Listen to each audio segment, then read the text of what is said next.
Good morning. Online class में आप सभी का स्वागत है। मैं कुकू सिंह आज की वीडियो में आपको कक्षा 12 के लिए गृह विज्ञान लेकर उपस्थित हुए हैं, जिसमें आज आपको बताया जाएगा एकाकी परिवार का अर्थ परिभाषा। बच्चों, एकाकी परिवार को जानने से पहले हम परिवार को समझ लेते हैं। परिवार क्या होता है? परिवार एक सार्वभौमिक संस्था है जो सभी जगहों पे पाया जाता है, सभी मानव समुदाय में पाया जाता है, जिसके आकार में अंतर हो सकता है। कहीं पे एकाकी रूप में देखा जाता है, कहीं पे संयुक्त रूप में देखा जाता है। तो इस तरह के संस्था को जो मानव समुदाय में पाया जाता है, हर जगह पे पाया जाता है, उसे हम परिवार कहते हैं। यहाँ पे हमको पढ़ना है एकाकी परिवार। एकाकी परिवार का अर्थ समझना है तो सामान्य भाषा में, सरल भाषा में हम कह सकते हैं कि माता पिता और उनके अविवाहित बच्चों की संख्या को हम एकाकी परिवार कहते हैं। जिस परिवार में माता पिता और उनके अविवाहित बच्चे होते हैं वो एकाकी परिवार कहा जाता है। तो इस प्रकार यहाँ पे क्लियर हुआ एकाकी परिवार क्या होता है। एकाकी परिवार वह परिवार है जिसमें माता पिता और उनके अविवाहित बच्चे होते हैं। यहाँ पे समाजशास्त्री हैं, लोभी के अनुसार की परिभाषा पे कहते हैं एकाकी परिवार में प्रत्येक पति पत्नी और अपरिपक्व आयु के बच्चे समुदाय के शेष लोगों से अलग एक इकाई का निर्माण करते हैं। यानी कि इनके अनुसार परिवार जो मूल रूप से भारत में जो परिवार की स्थिति है वो होती है संयुक्त परिवार की स्थिति। उस परिवार से अलग होके, एक समुदाय से अलग होके एक इकाई का निर्माण करते हैं, उसी को हम एकाकी परिवार कहते हैं। बच्चों, यहाँ पे जो दूसरी परिभाषा है वो हम देख लेते हैं M.N. श्रीनिवास के अनुसार। M.N. श्रीनिवास अपने शब्दों में यहाँ पे व्यक्त किए हैं कि एकाकी परिवार किसे कहा जाता है। M.N. श्रीनिवास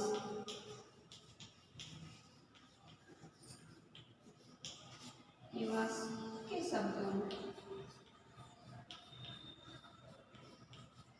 यहाँ पे M.N. श्रीनिवास के शब्दों में बच्चों एकाकी परिवार की परिभाषा हम देखेंगे। ये कह रहे हैं कि व्यक्ति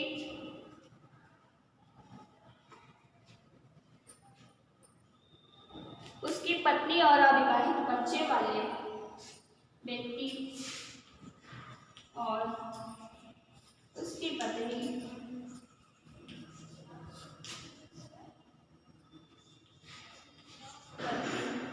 अविवाहित बच्चे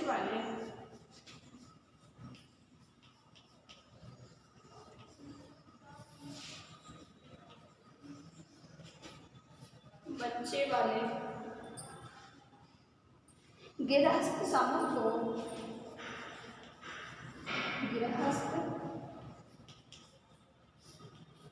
समूह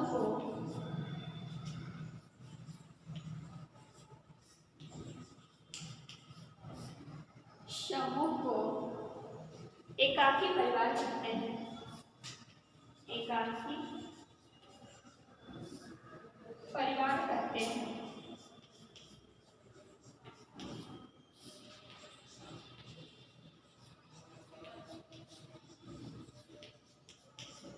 बच्चों, सारी परिभाषा, दोनों परिभाषाओं को देखते हुए ये कहा जा सकता है, एक आशय निकल के सामने आ रहा है, जिसका अर्थ सामने आ रहा है कि माता पिता और उनके अविवाहित बच्चों वाले परिवार को एकाकी परिवार कहा जाता है। एकाकी परिवार या एकल परिवार कर सकते हैं। तो बच्चों, यहाँ पे आपको अर्थ और परिभाषा बताया गया, क्लियर हुआ। अब यहाँ पे हम पढ़ेंगे एकाकी परिवार से होने वाले लाभ के बारे में।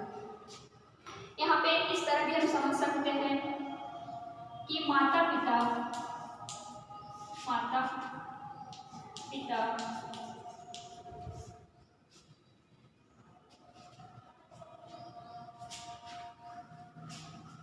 यहाँ पे एकाकी परिवार कर लेते हैं।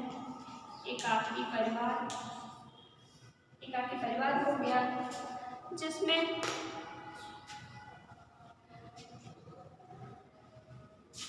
एकाकी परिवार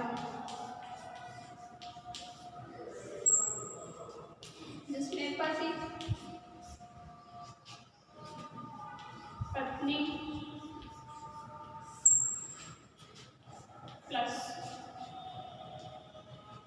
बच्चे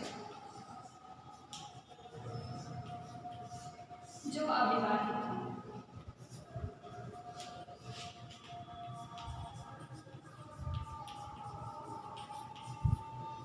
तो यहाँ पे बच्चों क्लियर होता है। इसको हम छोटे रूप में, छोटे शब्दों में समझ सकते हैं कि एकाकी परिवार क्या है। एकाकी परिवार वह परिवार है जिसमें पति पत्नी प्लस बच्चे, अविवाहित बच्चे होते हैं, उसे हम एकाकी परिवार कहते हैं।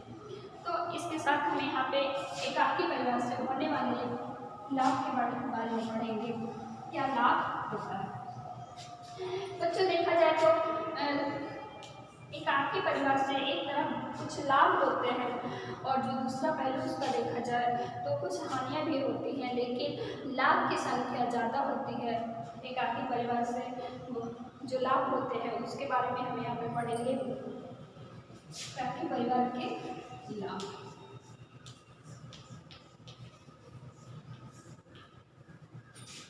सबसे पहले एकाकी परिवार का लाभ जो होता है, जिसमें बच्चों की संख्या जो होती है वो सीमित होती है और पूरा ध्यान जो होता है, माता पिता का पूरा ध्यान बच्चों के ऊपर केंद्रित होता है, जिससे उनका सर्वांगीण विकास होता है, अच्छा विकास होता है। कुछ पहलू ऐसे भी होते हैं जिसमें कठिनाइयाँ होती हैं, लेकिन सबसे पहले यहाँ पे हम लाभ को समझेंगे कि एकाकी परिवार से कौन कौन से लाभ होते हैं। एकाकी परिवार में जो सबसे पहला लाभ है उसमें ये है कि जो पति पत्नी होते हैं, दोनों जो परिवार का चलाने का जो निर्णय होता है दोनों के समक्ष होता है। दोनों आपस में विचार विमर्श करके और परिवार के लिए निर्णय ले पाते हैं। दूसरे का उसमें हस्तक्षेप नहीं होता, जिससे परिवार की जो व्यवस्था होती है सब कुशल चलता है, अच्छे से चलता है।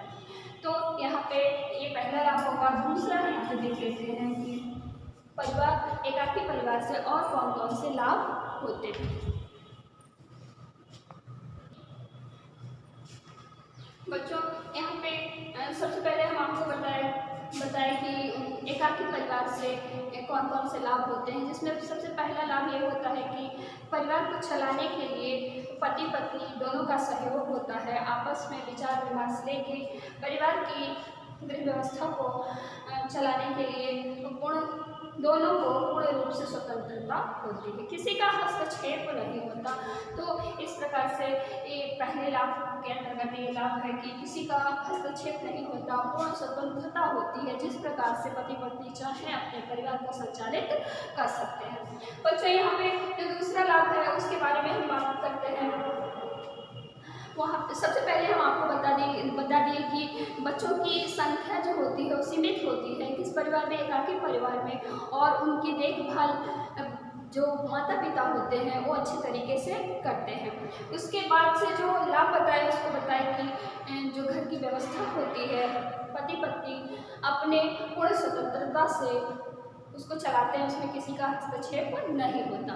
अगला देख लेते हैं यहाँ पे एकाकी परिवार में स्त्रियों की स्थिति जो होती है उच्च होती है।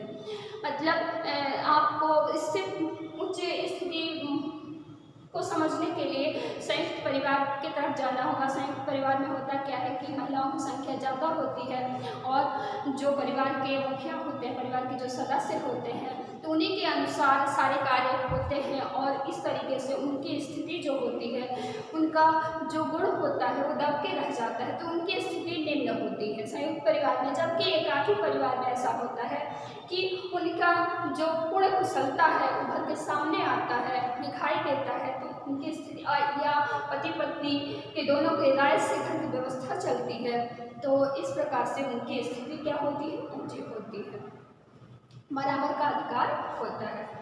फिर से आगे देख लेते हैं। एकाकी परिवार में जो होता है वो गोपनीयता बनी रहती है। संयुक्त परिवार में गोपनीयता का अभाव होता है, जबकि एकाकी परिवार में परिवार के बीच कम लोग होते हैं, संख्या कम होती है और जो भी बात होती है आपस में एक दूसरे के बीच ही रह जाती है, जबकि संयुक्त परिवार में गोपनीयता नहीं होती। तो इस प्रकार से ये लाभ की श्रेणी में आता है और भी बहुत सारे लाभ हैं जिसको हम यहाँ पे आपको बताएंगे कि एकाकी परिवार से और कौन कौन से लाभ होते हैं।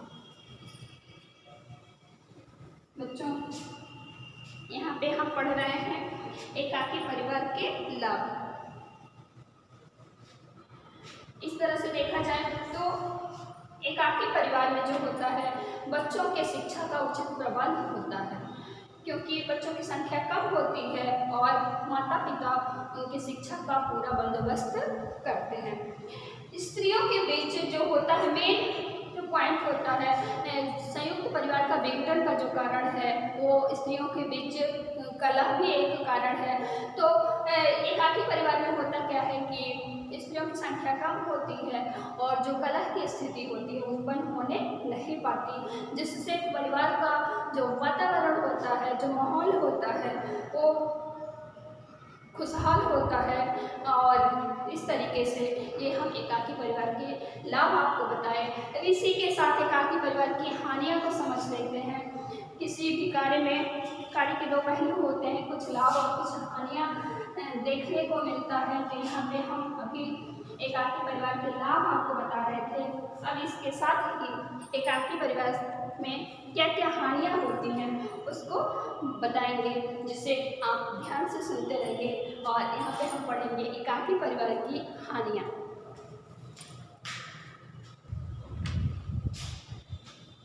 बच्चों यहाँ पे इसके पहले आपने पढ़ा एकाकी परिवार से होने वाले लाभ, एकाकी परिवार में रहने वाले जो लोग होते हैं उन्हें क्या क्या लाभ होता है। यहाँ पे उसका दूसरा पहलू है, हम सबसे पहले आपको बताया कि कुछ लाभ और कुछ हानियाँ भी देखने को मिलती हैं। तो यहाँ पे हम पढ़ेंगे एकाकी परिवार की हानियाँ। एकाकी परिवार से क्या क्या हानियाँ होती हैं। सबसे पहले तो यहाँ पे हम आपको बता दें कि गृहिणियों की संख्या, गृहिणी जो होती है अकेले होती है, महिलाओं की संख्या कम होती है, कम क्या अकेले महिला होती है जिससे उसके सारे कार्य, उसे घर के जो सारे कार्य होते हैं उसे खुद ही करना पड़ता है और जिससे उसे कार्य करने में असुविधा होती है, परेशानियों का सामना करना पड़ता है। तो इस तरह से देखा जाए तो ये सबसे पहला हानि है कि सारे कार्य घर के जितने भी कार्य होते हैं खुद अकेले गृहिणी को करना पड़ता है। अब यहाँ पे दूसरा हानि की तरफ बढ़ते हैं, पॉइंट वाइज आपको बता रहे हैं कि एकाकी परिवार में सामाजिक एवं धार्मिक परंपराओं का पूर्णतः निर्वाह नहीं होता। यानी जो भी हमारे रीति रिवाज परंपरा है, धार्मिक सामाजिक जो परंपरा प्रथा है उसका पूर्णतः पालन नहीं हो पाता, क्योंकि कोई बुजुर्ग बताने वाले नहीं होते। वृद्धा लोग जो परंपरा होती है, रीति रिवाज होते हैं, नीतियाँ होती हैं, उनको कोई बताने वाला नहीं होता, उसका पूर्ण निर्वाह नहीं हो पाता। इसके साथ साथ परिवार में जो बच्चे होते हैं, एकाकी परिवार के जो बच्चे होते हैं, ये जो सामाजिक धार्मिक परंपराएं होती हैं उनसे वंचित रह जाते हैं, उनको समझ नहीं पाते हैं। फिर से यदि माता पिता जो होते हैं, अगला जो हानि है वो होता है ये है कि माता पिता यदि दोनों नौकरी वाले हैं तो बच्चों की परवरिश में पूर्णतः अपना सहयोग नहीं दे पाते, ध्यान नहीं दे पाते, तो कहीं ना कहीं उन्हें कठिनाई होती है, परेशानी का सामना करना पड़ता है। उसके लिए वो क्या बोलते हैं, नौकर आदि रखते हैं, जिससे कभी कभी ऐसा होता है कि वो अच्छे से देखभाल नहीं कर पाते। तो इस तरह से ये जो मुख्य हानियाँ हैं एकाकी परिवार की यही हैं, गृहिणी को खुद अकेले सारा कार्य करना पड़ता है। फिर से धार्मिक परंपराओं का पूर्णतः निर्वाह नहीं होना, निर्वाह लोग नहीं कर पाते। फिर जो बच्चों परवरिश होती है। यदि दोनों लोग नौकरी वाले हैं तो जो पालन पोषण होता है उचित रूप से नहीं हो पाता। फिर इसके साथ ही एक और हानियाँ हैं, कभी यदि गृहिणी की यदि तबीयत खराब हो जाती है तो उस समय बहुत सी परेशानियों को उसे खुद सामना करना पड़ता है। तो ये मुख्य हानियाँ हैं। और अब इसके आगे हम पढ़ते हैं संयुक्त परिवार के बारे में समझेंगे। यहाँ पे हमने एकाकी परिवार का अर्थ, परिभाषा और एकाकी परिवार से होने वाले लाभ और हानि के बारे में हमने समझा। यहाँ पे जो परिवार का प्रकार है वो उसको हम पहले ही बता दिए थे कि 2 प्रकार का होता है। परिवार एक सार्वभौमिक संस्था है, सभी जगहों पे सभी मानव समाज में पाई जाने वाली संस्था है। आकार में अंतर हो सकता है, छोटा या बड़ा हो सकता है। तो छोटे आकार वाले परिवार को हम एकाकी परिवार कहते हैं और बड़े आकार वाले परिवार को हम संयुक्त परिवार कहते हैं। तो यहाँ पे हम समझेंगे संयुक्त परिवार का अर्थ। यहाँ पे हम संयुक्त परिवार का अर्थ समझ लेते हैं। बच्चों, यहाँ पे हम संयुक्त परिवार का अर्थ जान लें। संयुक्त परिवार में 3 पीढ़ियों से अधिक की संख्या होती है, जिसमें पहले हम लोग एकाकी परिवार को समझे जिसमें 2 पीढ़ियों के सदस्य एक साथ निवास करते हैं, एक साथ रहते हैं, उसे हम एकाकी परिवार कहते हैं। वैसे ही संयुक्त परिवार में 2 या 2 से अधिक, 3 या उससे अधिक वाले सदस्यों की संख्या को हम संयुक्त परिवार कहते हैं, जिसमें सबकी पूंजी, सबका निवेश, सबका योगदान होता है। सब लोग एक परिवार के सदस्य होते हैं। एक साथ उनका भोजन, रहना, भावनात्मक लगाव, एक दूसरे के आर्थिक स्थिति में मदद करना, ये सभी पहलुओं को एक साथ निर्वाह करते हैं। उस परिवार को हम संयुक्त परिवार कहते हैं। उनके सुख में भी सभी का योगदान होता है, उनके दुख में भी सबका योगदान होता है, आर्थिक स्थिति में भी सबका योगदान होता है। तो इस प्रकार के परिवार को हम संयुक्त परिवार कहेंगे। साधारण शब्दों में हम कह सकते हैं कि 3 या 3 से अधिक पीढ़ियों के सदस्यों को हम संयुक्त परिवार कहते हैं। अब हम दूसरे शब्दों में कह सकते हैं कि पति पत्नी, चाचा चाची, ताऊ ताई, माता, वहाँ पे पति पत्नी हटा के हम माता पिता, चाचा चाची, ताऊ ताई वाले परिवार को हम संयुक्त परिवार कहते हैं, जिसमें 3 पीढ़ी या 3 उससे अधिक पीढ़ियों के सदस्य एक साथ निवास करते हों, उसे हम संयुक्त परिवार कहते हैं। यहाँ पे संयुक्त परिवार की हम परिभाषा देख लेते हैं बच्चों।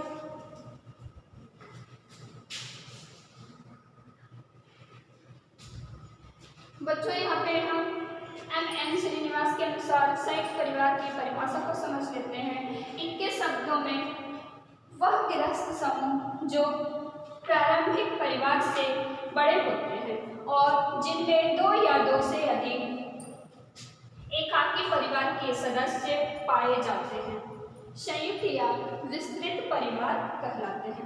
इनके अनुसार जो M.N. श्रीनिवास हैं, इनके अनुसार, इनके शब्दों में ये अपने अनुसार कह रहे हैं कि वह गृहस्थ समूह, वह परिवार, घरेलू परिवार जिसमें प्रारंभिक यानी एकाकी परिवार, जो शुरुआती फैमिली होती है, जो शुरुआती परिवार होता है, परिवार से बड़े होते हैं, यानी जो एकाकी परिवार होते हैं उससे बड़े होते हैं, जिनमें 2 या 2 से अधिक पीढ़ियों के सदस्य एक साथ निवास करते हैं, संयुक्त या विस्तृत परिवार कहलाते हैं। यानी 2 या 2 से अधिक पीढ़ियों के सदस्य एक साथ एक परिवार में रहते हों, उस परिवार को संयुक्त या विस्तृत परिवार कहते हैं। किसके शब्दों में?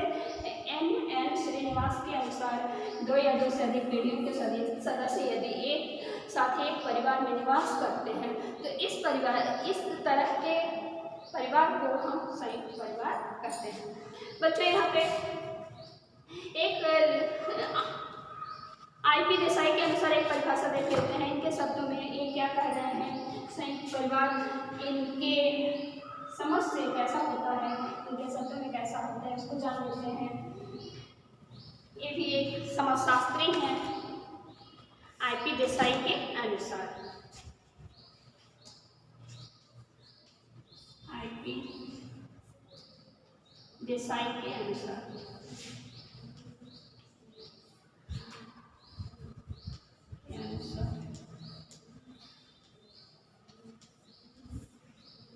इनकी परिभाषा यहाँ पे देख लेते हैं बच्चों। IP देसाई के अनुसार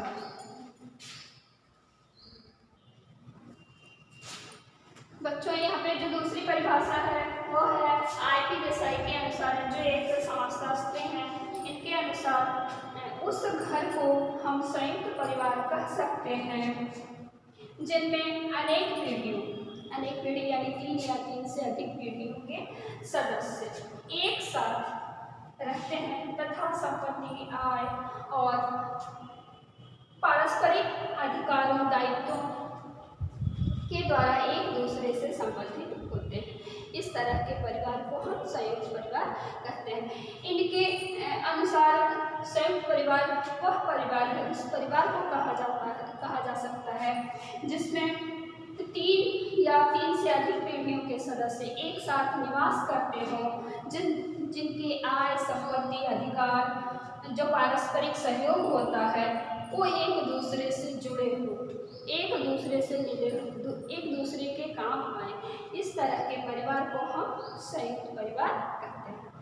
तो बच्चों इस तरह से हम यदि दोनों लोगों की परिभाषाओं को ध्यान में रखते हुए यहाँ पे आशय निकालें तो इससे आशय निकलता है कि संयुक्त परिवार वह परिवार होता है जिसमें 2 या 2 से अधिक पीढ़ियों के सदस्य एक साथ निवास करते हैं और जो धन होता है, आय होता है, संपत्ति होता है, अधिकार होता है, जिसपे सभी लोगों का बराबर का हक होता है, इस तरह के परिवार को हम संयुक्त परिवार कहते हैं। यहाँ पे बच्चों अब हम पढ़ेंगे संयुक्त परिवार के लाभ। यहाँ पे संयुक्त परिवार के लाभ या विशेषता को समझ लेते हैं। संयुक्त परिवार की क्या क्या विशेषताएं होती हैं। यहाँ पे संयुक्त परिवार की प्रमुख विशेषताओं को पढ़ेंगे। संयुक्त परिवार की प्रमुख विशेषताएं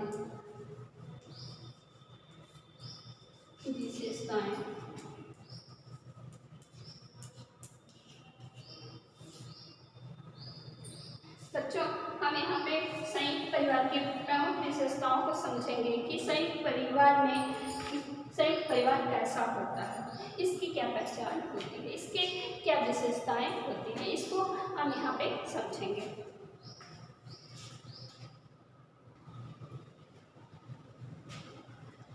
बच्चों यहाँ पे संयुक्त परिवार की प्रमुख विशेषताओं को देखते हैं, जिसमें जो पहली विशेषता होती है यह होती है कि संयुक्त परिवार आकार में बड़ा होता है, क्योंकि इसमें 3 या 3 से अधिक पीढ़ियों के सदस्य एक साथ निवास करते हैं। तो इस दृष्टि से देखा जाए तो इसका आकार बड़ा होता है। तो इसकी जो विशेषता है, पहली विशेषता है कि संयुक्त परिवार का आकार जो होता है बड़ा होता है। दूसरी विशेषता यहाँ पे हम देख लेते हैं, संयुक्त परिवार में समाजवादी संगठन होता है।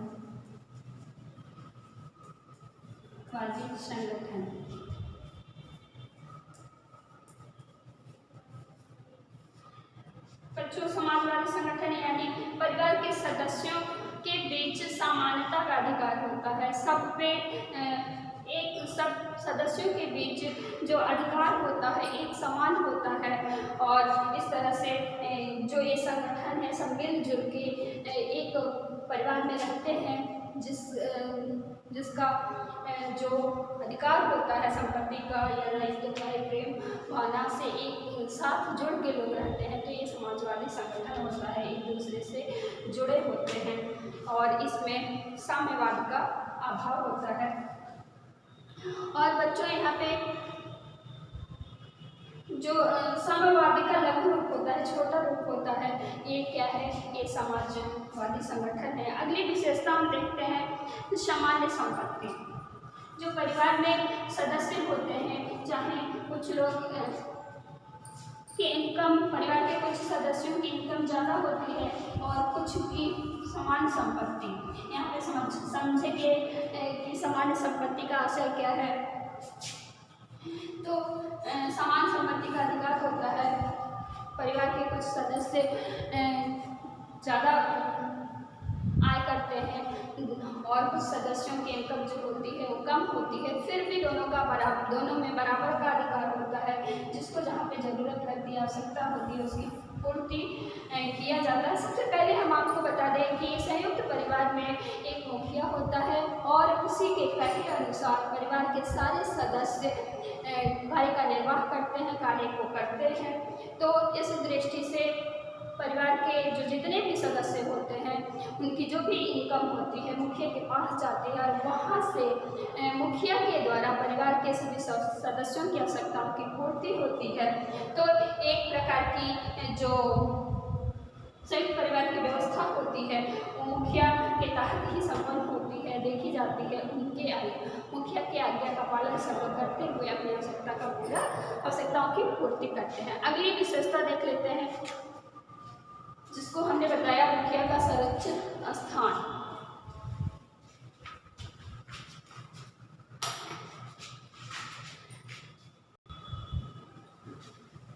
बच्चों, जैसा कि हमने बताया कि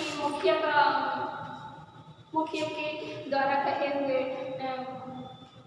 शासन व्यवस्था पे लोग चलते हैं, तो कर्ता का सर्वोच्च स्थान होता है। यहाँ पे कर्ता यानी मुखिया, उसका सर्वोच्च सबसे ऊपर स्थान होता है। उसी के अनुसार परिवार के सारे सदस्य कार्य करते हैं, उसके द्वारा बताए हुए रास्ते पे चलते हैं। अगली जो विशेषता होती है धार्मिक आधार, क्योंकि परिवार में 3 पीढ़ियों से अधिक के सदस्य होते हैं, तो यहाँ पे जो बुजुर्ग होते हैं वो धार्मिक प्रवृत्ति के होते हैं, उनके अनुसार क्या होता है, आधार बना हुआ होता है, उसी पे लोग चलते हैं। आगे विशेषता देख लेते हैं सदस्यों की सुरक्षा। संयुक्त परिवार की एक मुख्य विशेषता है कि परिवार के जितने भी सदस्य होते हैं सबकी सुरक्षा सब देखते हैं, सबके लिए महत्वपूर्ण होता है और परिवार के द्वारा मिलजुल के सभी लोग कार्य को संपन्न करते हैं। मुखिया जो करता होता है, मुखिया होता है, उसी के आदेशानुसार कार्य को किया जाता है। तो ये परिवार की मुख्य विशेषताओं में से ये विशेषता है। और बच्चों, इसके आगे अगले वीडियो में